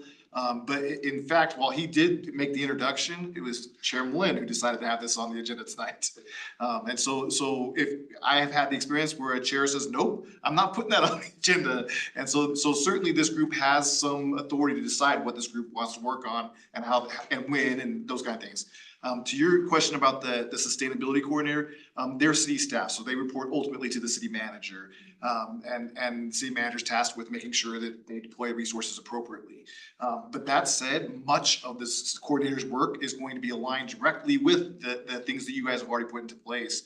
And we're not waiting for her to start to already begin work on the action plan. And so the action plan is being discussed regularly, and we're making progress on it since you guys delivered it. When you say regularly, what do you mean? So the Public Works Leadership Group meets twice a month, every other week, and so that's a standing item on their agenda. It's just looking at the action plan and saying, what progress have we made in the last 2 weeks on this? What progress will we make in the next 2 weeks on this, so to speak? And what are we waiting for, lining up work for the sustainability coordinator when they get here, and those kind of things. And then at the leadership level, same, maybe a little bit less intense, but a recurring item as well. But Public Works has a big chunk of the responsibility in moving the action plan. Good conversation. I also want to revisit some of the things that came up during public comment. The Costco on mineral, is that something that we want to discuss and talk about that? If we're done, we can. Sorry, yes, sorry. Sorry, save me. Thank you for coming. Thank Thank you very so much. much. Thanks for your work. Thanks, David. Yes, much appreciated. Appreciate it. Sorry. No, that's totally fair. I want Sammy to. No, I just wanted to revisit a couple of things that came up during public comment and see if anyone had any thoughts on, in the building code review next week. Just if that was something we wanted to talk about, anyone had any feelings? Can you just? So, yeah, sure enough. I guess I had to Google it real fast because I actually wasn't really aware of it, but earlier this year, Costco announced that they will be developing What was the technologies. concern, or why was it brought up? They might be not keeping a swale. Okay. So bordering on mineral, there is a Yes. bioswale. Yeah, okay, you got it. Okay, That's so it. they're not, they might not keep it? Well, there's 35 mature trees on it that they would do away with. No. That being said, we And also. why isn't it O'Toole's? That was the question.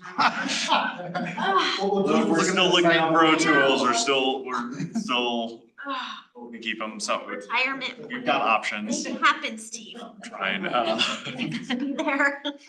So I would say that on a specific Lumen site, they had public meetings earlier, the developer had public meetings early about what's important here, here's what our thoughts are, those kind of things.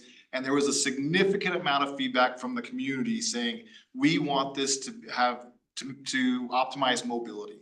We want this development to be as walkable and as bikeable as possible, given that this is an auto-centric development, right? And so one of the decisions that the developer made as they prepared to submit their plans was to underground the stormwater system so that they could optimize mobility improvements. So they will be adding mobility improvements at Mineral as well as through the site. And really, at this point, they've submitted their plans. Now, there will be a significant landscaping plan that's gonna buffer Mineral from the fuel station, for example, and along that roadway. They will include trees, include other things, but the swale itself was undergrounded. The replacement stormwater infrastructure is undergrounded so that they could optimize the mobility features. It's a rare and perfect opportunity for us to further the conversation about what's basically a tax for removing trees during development that we've talked with Mary and Kelsey about. And it's been a goal of theirs. I mean, I don't know, why can't we just come back to Costco and say, either keep the trees or this is how much they cost? Well, so at this point, they probably are through the development phases where we could require anything of them like that. But certainly it's not too late to put rules into place for future developments, but for this specific development, they're probably past that point where we could put obligations. Have they submitted their landscaping plan or are they not at that phase yet? No, they're at that phase and I thought they were supposed to submit it this week or next week and I haven't gotten back to figure out whether it was, but so they're at the any time now, and it might have already been submitted, but the landscaping plan so you have the full master development that's happening from a company called Republic, right? And then Costco's within that is saying, hey, this is what our plans are. We want to have this approved. So when Republic demolishes the building and whatnot, we can get right to work building the Costco, right? And so Costco's landscaping plans being submitted separately. And I believe it's imminent, but I don't know if it's actually. What can we require from a landscaping plan as a city? Cause I mean, I'm just thinking about the Costco up in Sheridan and it's, I mean, like any giant box store, it's abysmal. I mean, it's awful. And so Yeah. I'm just curious, like what, at this point in the plan and if they haven't, Yeah, at this point in the plan, the rules that were in place when they start going through the process will be the rules that they get permitted under. So there's not much we can do, basically. At this Well, point. you could weigh in and really at this point, the developer and Costco still wanna play nice with us, so even if we can't compel them. We ask nicely. They could do some things, but like if you said, hey, we want you to preserve this swale as is, that'd be very tough because their plans have already gotten beyond that point. And so they probably, and it would be counter to the other feedback they received from the community, so.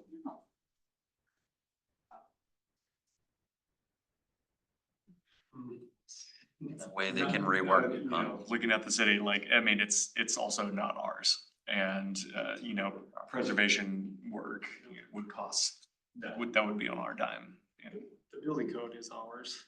the building code, on the other hand, is ours. So, if that were to be a priority for this group to propose changes to the code to allow for things like the tree tax, or replanting, offsets, that would certainly be a thing I think we would want to hear. I mean, we are going through all other code revisions as well. We shouldn't do it reactively, as a reaction, in other words. It's a complex document. And it would require a complex effort from us, which I mean, be absolutely worthwhile.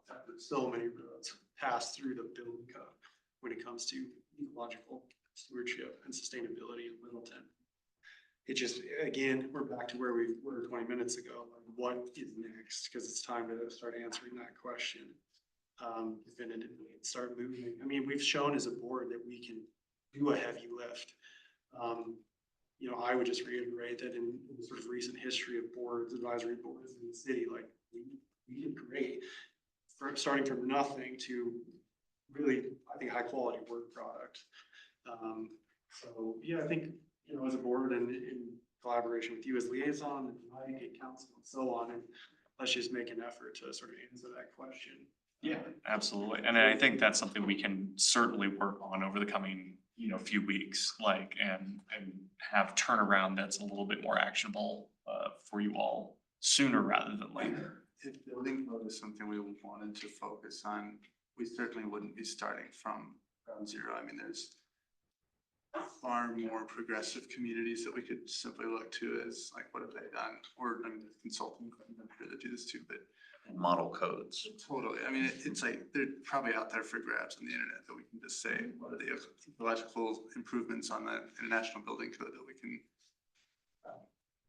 instill in our own code. So that may not be as heavy a lift as it sounds like at the onset.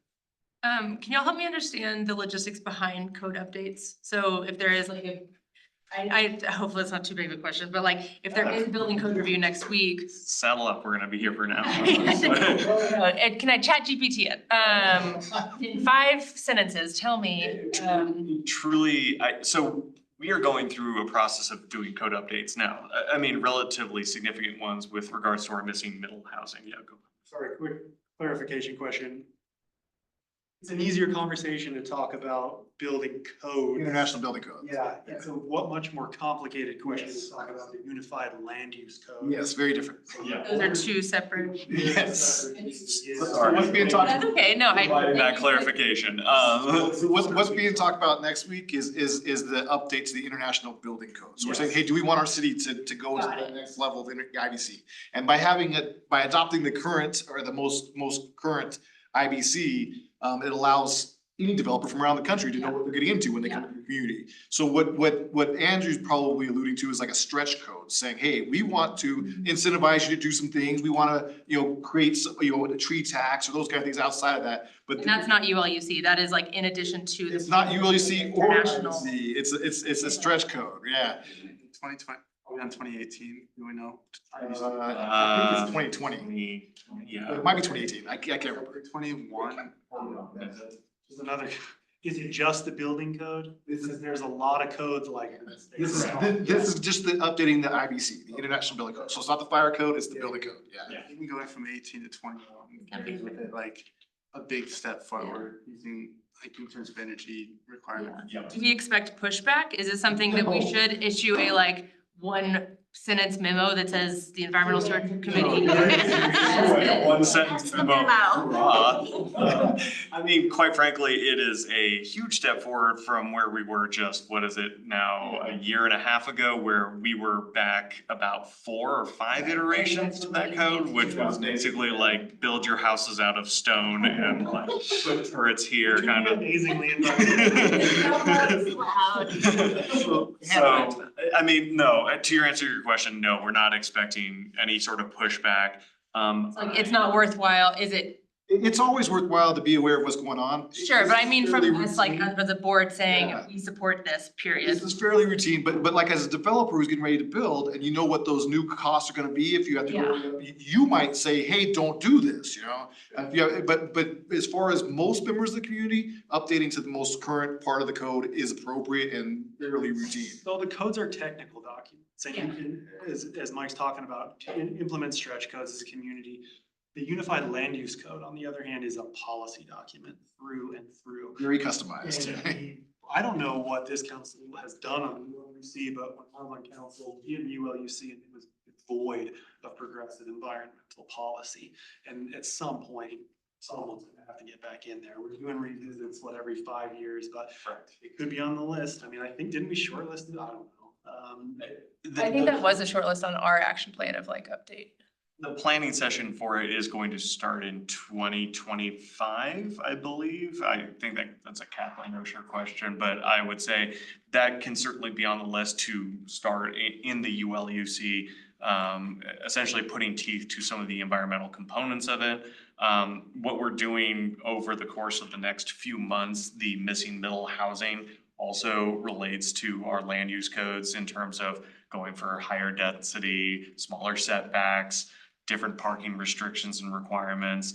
So that is actually happening outside the ULUC revision process.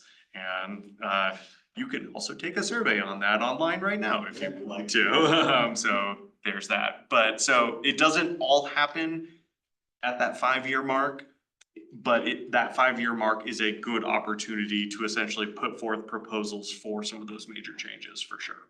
That 2025 revision might dovetail well with the amount of time we have as a board between now and then, just as council's considering like what next for the environmental stewardship. Absolutely. I think the impact's potentially great if we had input on, what did you say for land use code that's being revised? Or, Yes. yeah, I mean, Absolutely. it's a really good impact there. There's a couple of surveys that the city has out right now, and I'll email them to you, both of those to you, so you can choose to participate if you want. So, I mean, in terms of big picture, far-reaching, long-term items, those are certainly the thing. Those are certainly the things, but doing city government work is also the big and long-term and the small and immediate stuff at the same time, hence tonight's presentation and other things of that nature. So, in any case, I think that's about it for my announcements anyway, so. I don't know, do you have any other? Can we just resolve in the next couple of weeks for vice chair, chair, like, maybe Brent's still sort of liaison? Definitely. And you as liaison to just be very intentional about next month's agenda. Sure. And maybe also the sustainability coordinator. if that Well, person is hired yeah, and so- available. So when we talked about the email was having an introduction to Aiden Lawton, who's the green business coordinator. And then also, since we weren't able to hire the sustainability coordinator yet, that would make a lot of sense to have her on there as well. Both of those I think would be interesting to you, but you can decide how you want to do it or if you want to do it. Yeah, I mean, the green business coordination work is it's relatively new to council as well. And so if there are specific policy recommendations that would come out of that piece of work that. Well, just giving it a platform to air and become more aware of what he's doing for us, I think would be really helpful. But I think it's fun, when I was on council, whatever, we used to have, for a while, we would invite people to come and like, just do a quick like educational thing, like who are you in the community who we might not interact with all the time? Come talk to us about what you do. We could do that here too, 15 minutes on greens, Exactly. initiatives. Now we know, and then we get into something different. I don't know that I want to spend a whole agenda on that. No, Again, we just- Truly, yeah, I would say I don't Really, think it- the introduction for both of them should be less than a half hour. Yeah, Do so you need a recommendation from us on the idling thing? It's up to you. again, I think that's kind of why I put it in front of the group, is to see if that was of enough interest for you wanting to pursue it. But it doesn't sound like it is, which is okay. I would say just take it and chew on it and exchange emails in a compliant fashion. If you have thoughts, propose them to Chair Malin. Chair Malin can then reflect those thoughts back to me, whether that's worth us bringing it up in council or not. I mean, I think the easy, quick to city staff that drives vehicles, to tell them not, that's something that's so easy, and yes, you should do that. I mean, that's a quick one. There is. I also think just whatever we can do to educate in partnership with schools, but also general public is something we absolutely should do, whether there's an enforcement mechanism or not. And honestly, I don't know if even- we ask staff to make recommendations on that front, or if we just tell council to do that. So you would advise council's the one that gets policy. Let's consider our next step sort of thrown up in the air, and let's all be reflecting on it and talking about it, and let's land in a place where we all want to land and just go at it with the same energy we went at the action plan with. Another piece of work product that's, whether it's small or big or medium or whatever, I don't care, just. I have a question. I was gone last time and I apologize about it. I was under the weather. Could somebody summarize in 5 sentences or less our conversation with Salsa Rubin?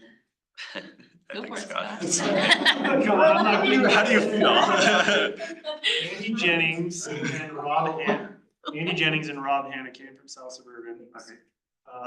The reason is that we are working on our contract, essentially our service contract with South Suburban and trying to persuade them in a number of directions, including to be more systematically focused on environmental stewardship and sustainability. And it was a mixed outcome in my personal opinion. And I completely agree with that one of the things that should be sort of tossed up in the air right now is wondering what next steps do we take with regard to recommendations on service agreement and our future relationship with South Suburban. I think they're doing stuff, but it's haphazard. They don't have a goal. And so if you don't have a goal, then you're never. Yeah, like the South Suburban has a sustainability page on the website that lists That means nothing. like a bunch of stuff that they've done, but they don't have like an overarching plan that says, here's what we wanna. Metrics. Yeah, there's no metrics, there's no measurements, there's seemingly some good actions, but it's hard to quantify, like truly step back and quantify what that actually means for the long term. And they, they were saying that they wanted to hear, the grassroots and Scott's Point are the grassroots, but I don't think that went anywhere. They aren't there's not, it's not a focus of resource gathering for them. Stewardship, the forestry program, for example, is kind of a clear example of under-resourcing things that have everything to do with environmental stewardship. That crew is skeleton. They have a massive forest to manage and 5 people. I mean, Yeah, and they're not even like fully staffed. So, we also had a follow-up meeting with South Suburban in terms of talking about capital and operational work that is planned in the upcoming years as part of our kind of joint council and their meeting, which in general, I think true to form was not like particularly productive.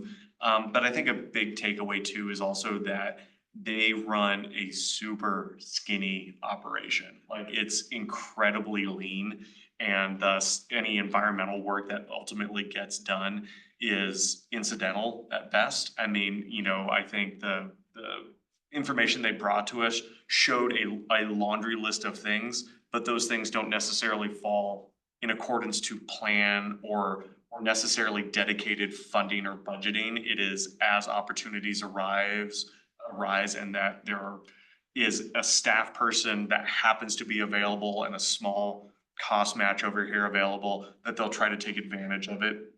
But it's not, I think the earlier points, it is more incidental than it is truly operationalized in many ways. The other takeaway that I had from the meeting was that the city manager, Jim Mecklenburg, did seem to want some form of recommendations, direction from our board as far as, when they go into these negotiations, what are some things they should be bringing to that table?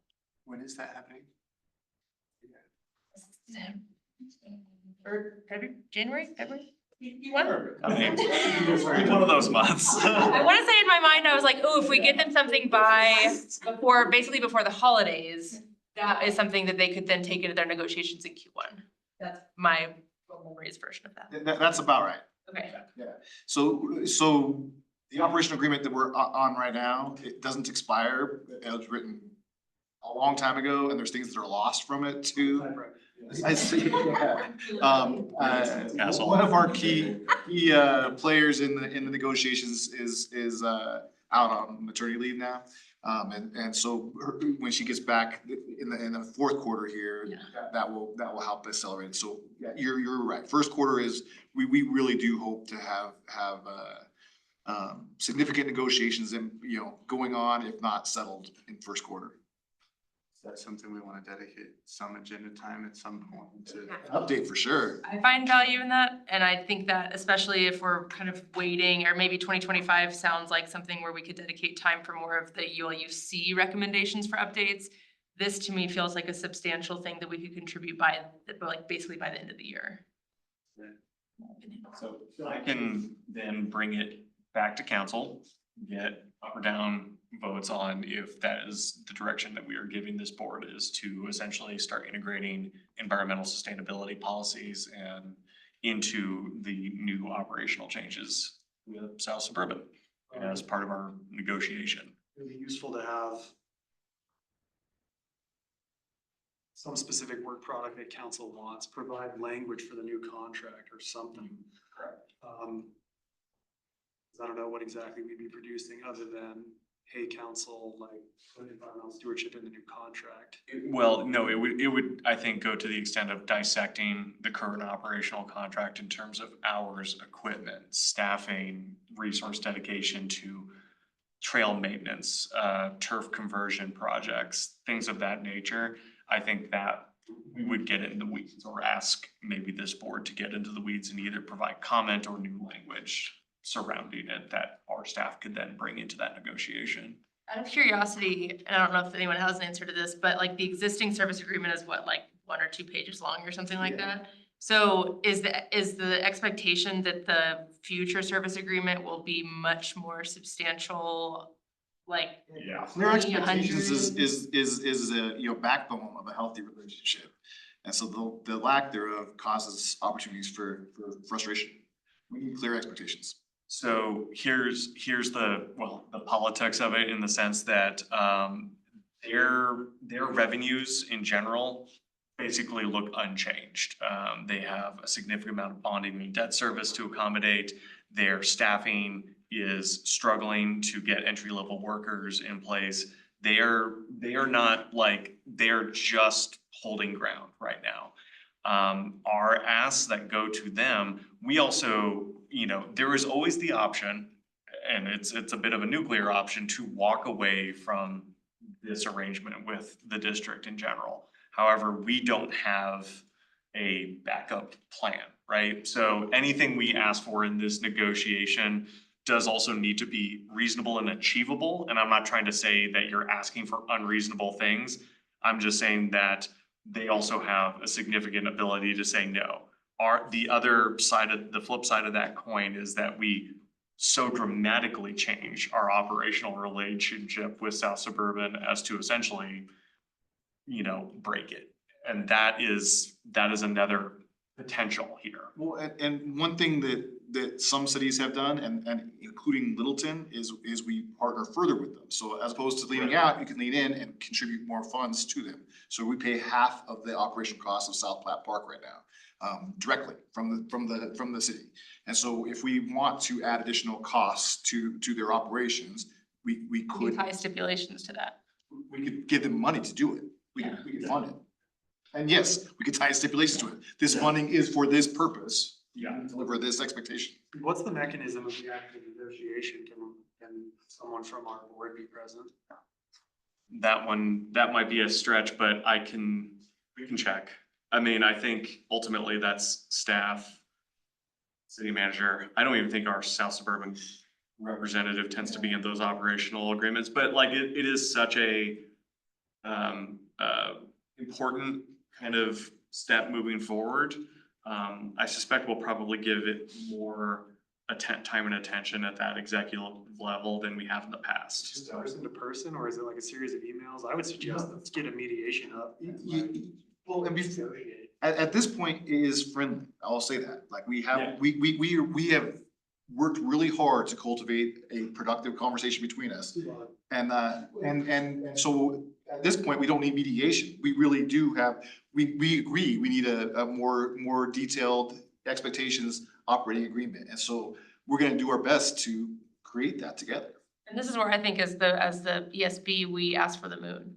They can always say no, but if we provided recommendations on, here's what we think ideally in our perfect environmental stewardship world is included, then, throughout those negotiations, they can choose. Yeah, I would want the staff member or staff members who are participating in the negotiation to be here and tell us how we can.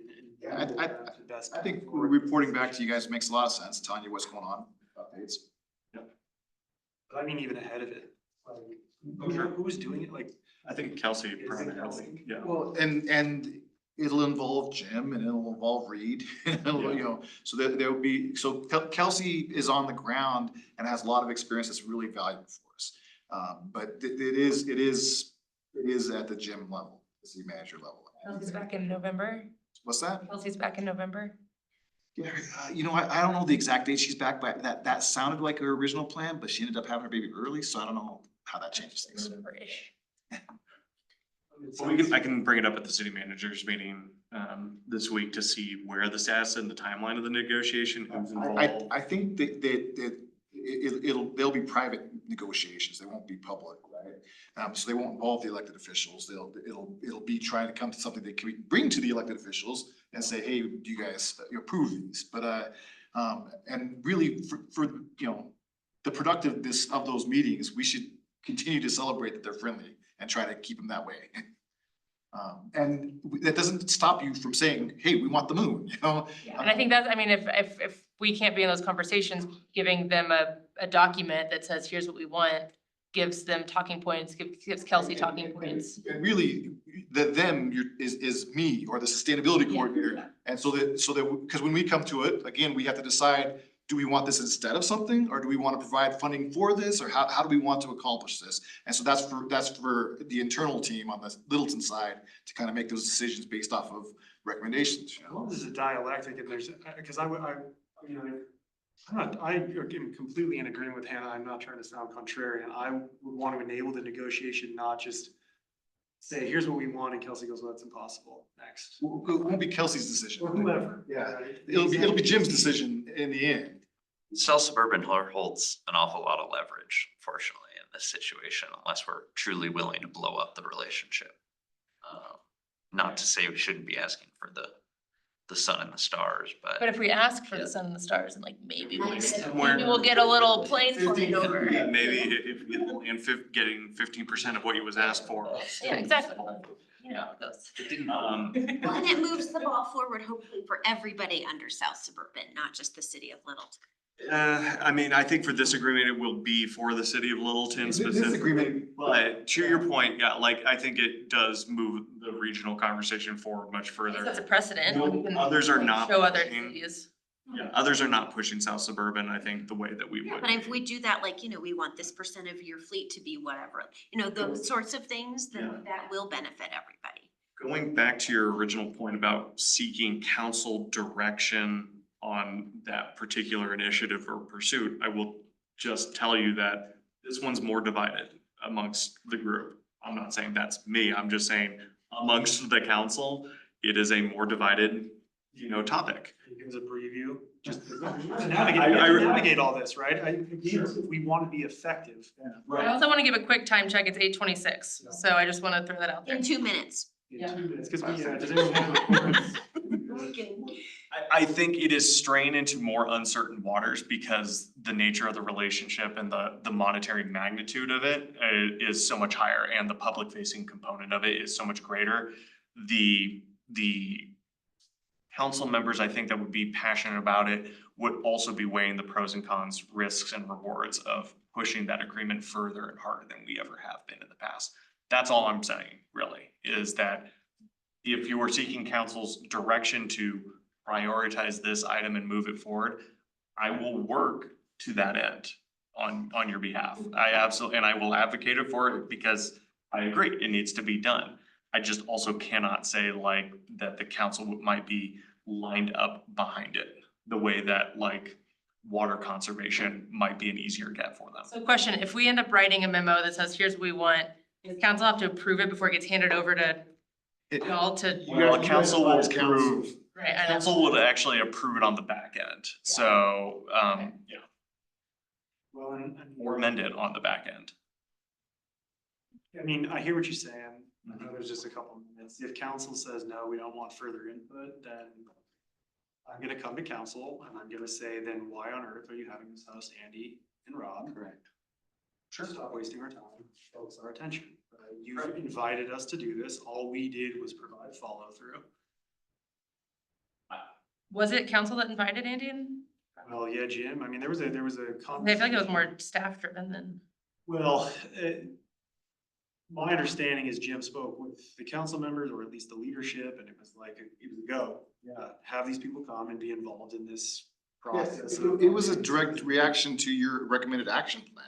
So your recommended action plan said we want to be able to have more influence here. Yeah. And so we coordinated that to happen, and it hit in, Andrew's, question of what happened, some significant seeds were planted and, I know it's disappointing to a lot of people, but government moves slow. And even when we try to move fast, we still move slow. But I think that it's easy to recognize the progress that is happening.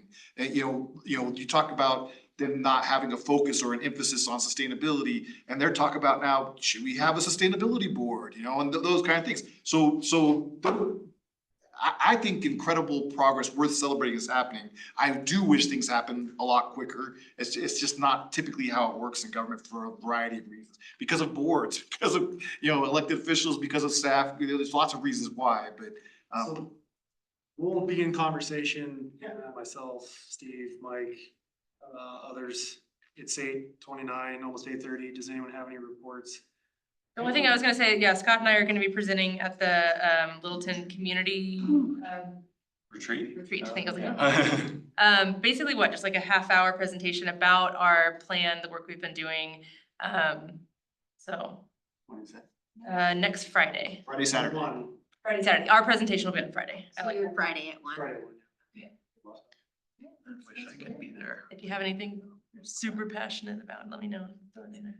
One thing I am passionate about, when you were talking about budgetary considerations, is there conversation of the greenhouse gas emissions study within that as we're planning for? We're ready to rock and roll on that, man. So we're waiting for our coordinator, because the coordinator for Inglewood and Sheridan has completed both of theirs. Yeah. So she'll be able to mentor her and help her do it.